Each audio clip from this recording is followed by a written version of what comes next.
So what you'll need is a toilet paper roll, markers,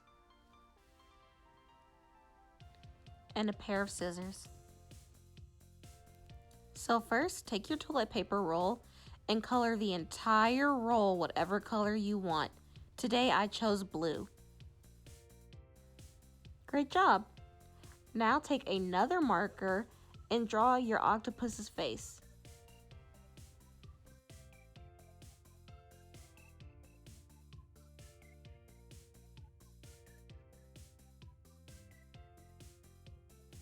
Now take some scissors and cut upwards underneath your octopus's smile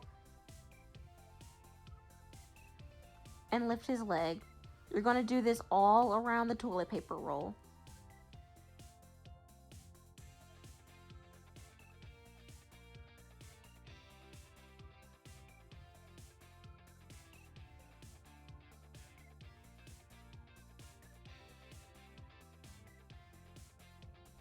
Nice work! And that was it. Thanks for watching.